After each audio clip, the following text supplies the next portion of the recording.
नमस्कार दोस्तों, आज हम बात करेंगे रीजनिंग के सबसे दिलचस्प और स्कोरिंग टॉपिक ब्लड रिलेशन का। तो ध्यान से पूरा वीडियो देखिएगा। तो और ये ब्लड रिलेशन का पार्ट नंबर 1 रहेगा। तो ब्लड रिलेशन को शुरू करने से पहले हम इसके कुछ इम्पोर्टेंट बातों को समझ लेते हैं। तो इनमें हम सबसे पहले जनरेशन को बात करते हैं। जनरेशन का मतलब ये होता है कि हमारी हमारी पीढ़ी क्या है और हमसे ऊपर की एक पीढ़ी जैसे पिता, माता, चाचा, चाची और हमारे नीचे की एक पीढ़ी जैसे बेटे हो गए, बेटियाँ हो गई और हमारे ऊपर की 2 पीढ़ी जैसे दादा दादी से हमारा क्या संबंध है, उसको कैसे व्यक्त करेंगे? और उसके अलावा दूसरा टॉपिक जेंडर यानी कि पुरुष है या महिला है। तो पुरुष पुरुष के लिए हम पुरुष की पहचान करने के लिए हम चिन्ह प्लस को व्यक्त करते हैं और महिला के लिए माइनस को। कुछ लोग यहाँ प्लस की जगह पर त्रिभुज लगा देते हैं और महिला की जगह पर यहाँ वृत्त बना देते हैं। तो हम इस प्लस और माइनस के तरीके से आपको आसान बनाएँगे। तो चलिए बिना देरी करते हुए पहले एग्जाम्पल की ओर बढ़ते हैं। पहला एग्जाम्पल ये दिया है कि ए बी का भाई है। अगर ए बी का भाई है तो हम इसको किस तरह से व्यक्त करेंगे? यानी कि ए है भाई, भाई के लिए हम क्या लगाएँगे? प्लस और एक चिन्ह लगाएँगे बी का भाई है। यानी कि ए जो है भाई है बी का। ये हमारी समान पीढ़ी है ना इसलिए इसको बराबर लाइन में लिखे हैं, एक ही लाइन में लिखे हैं और इनके बीच ये रेखा लगा दिए हैं। और अगला दिया है क्वेश्चन कि ए बी की बहन है। तो यहाँ ए बहन है किसकी? बी की। बहन महिला हो गई, तो महिला के लिए हम क्या लगाएँगे? माइनस और पुरुष के लिए प्लस लगाए थे। तो यहाँ ए बहन है, तो यहाँ माइनस लगाएँगे बी की। तो इसे समान लाइन में लिखेंगे क्योंकि ये इनकी पीढ़ी हमारे बराबर ही है। और अगला क्वेश्चन दिया है कि ए बी की पत्नी है।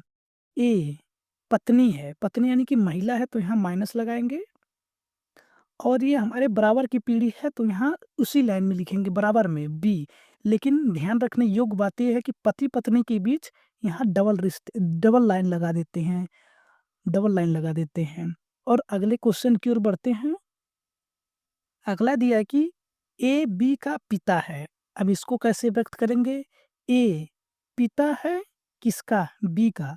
तो पिता इसलिए यहाँ प्लस लगा देंगे, लेकिन पिता हमसे एक पीढ़ी ऊपर है इसलिए ए को हम ऊपर लिखेंगे, बी के ऊपर। यानी कि बी जो है पुत्र है या तो पुत्री है, इसको क्लियर नहीं किया इसलिए यहाँ प्लस माइनस नहीं लगाएँगे।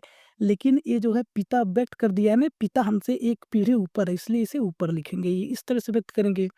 और अगला दिया है कि ए बी की माता है, यानी कि ए माता है, माता यानी कि महिला है तो यहाँ हम माइनस लगाएँगे, लेकिन बी की माता है, तो ये हमसे माता एक पीढ़ी ऊपर है इसलिए ए को ऊपर लगाएँगे, इसलिए यहाँ बी नीचे रहेगा और ये ऊपर हो जाएगा।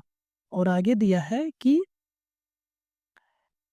ए बी का दादा है, ए बी का दादा है, तो ए जो है हमसे 2 पीढ़ी ऊपर है क्योंकि हमारे पिता के पिता जो होंगे वो हमारे दादा लगेंगे, इसलिए ए को सबसे ऊपर लगेंगे, दादा इसलिए प्लस कर देंगे। उसके नीचे प्लस लिखेंगे क्योंकि दादा के पापा को दादा कहा जाता है और अपने को नीचे कर लेंगे बी, क्योंकि हमसे ये 2 पीढ़ी ऊपर है तो 1 पीढ़ी 2 पीढ़ी ऊपर हो जाएगा। और आगे दिया है ए बी की दादी है, ए बी की दादी है, ए है दादी, महिला इसलिए यहाँ माइनस लगाएँगे। तो हमसे 2 पीढ़ी ऊपर है, तो हमारे पिता की मम्मी होगी यानी कि प्लस और हम यहाँ लगा देंगे। यहाँ प्लस माइनस नहीं लगाएँगे क्योंकि यह क्लियर नहीं किया है बी पुरुष है या महिला है। और आगे दे दिया है कि ए बी के नाना हैं। अब ये भी हमसे 2 पीढ़ी ऊपर है लेकिन इसका मम्मी से संबंध है इसलिए ए नाना इसको प्लस करेंगे नाना के लिए, लेकिन इसके नीचे हमारी मम्मी भी तो होंगी। मम्मी से ऊपर नाना, मम्मी के पापा को नाना कहते हैं, इसके नीचे हम होंगे बी, इसमें संबंध हो जाएगा। और अगला क्या दिया है क्वेश्चन? अगर इतना समझ में आया है तो इस क्वेश्चन का रिप्लाई आप करिए या तो हम समझाते हैं। दिया है कि ए बी का पिता है, ए जो है पिता है किसका? बी का पिता है, यानी कि हमसे एक पीढ़ी ऊपर है इसलिए बी को नीचे करेंगे। लेकिन बी जो है ए की पुत्री नहीं है, ये बी जो है पुत्री नहीं इसलिए पुत्र होगा, इसको प्लस कर देंगे, यानी कि ए पिता है और बी जो है बेटा है। तो इसमें पहला क्वेश्चन दिया कि ए का बी से क्या रिश्ता है? आप लोग अगर जानते हैं तो इसका कमेंट में आंसर दीजिए। तो चलिए हम आपको समझा देते हैं। तो यहाँ दिया ये जो पहले रहता है, इसी का संबंध बताते हैं। पहले ए है, ए जो है बी का क्या है? पिता है, पहले का आंसर हो जाएगा पिता। ये जो पहले रहता है उसी का हम संबंध बताते हैं, वो क्या है वही बता देते हैं। और यहाँ बी का ए से क्या रिश्ता है? बी पहले है ना, तो बी क्या है? पुत्र है, तो इसलिए दूसरे क्वेश्चन का आंसर हो जाएगा पुत्र, क्योंकि बी जो है पुत्र है ए का, इसलिए ये इसका आंसर हो जाएगा। और हम आपको समझाते हैं सबसे ज़बरदस्त चीज़ कि और या जो का प्रयोग कहाँ होता है क्वेश्चन में। और या जो दिया रहता है, तो यहाँ एक क्वेश्चन के माध्यम से हम आपको समझाएँगे। ए बी का भाई है और सी से विवाहित है। ए जो है भाई है, इसको प्लस करेंगे। बी का यानी कि हमारे समान पीढ़ी में, इसको बी कर दिए। लेकिन ये क्लियर नहीं है ना कि बी क्या है, पुरुष है या महिला है, इसलिए इसको हम कुछ प्लस माइनस नहीं व्यक्त करेंगे। लेकिन और सी से विवाहित है, तो और शब्द जो है पहले वाले के साथ लगाते हैं। पहले वाले के साथ, इसमें पहला जो है ए है, इसलिए सी का संबंध ए से होगा।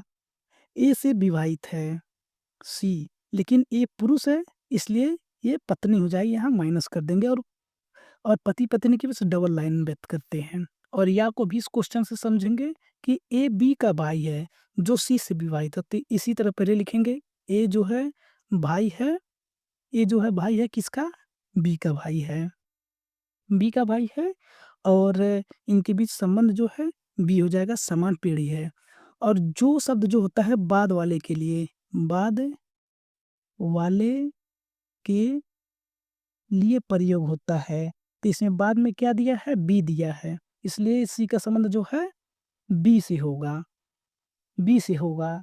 तो आज हम आप लोगों को ब्लड रिलेशन का बेसिक बेसिक जो है बताए हुए हैं। और इसके आगे का जो है क्वेश्चन जो है हम कल की वीडियो में कराएँगे। और हाँ, अगर आपने अभी तक वीडियो को लाइक नहीं किया है, तो वीडियो को लाइक कर दीजिएगा, शेयर कर दीजिएगा अपने दोस्तों के पास और चैनल को सब्सक्राइब कर दीजिएगा। तब तक आप लोग पढ़ते रहिए। मिलते हैं अगले वीडियो में। धन्यवाद।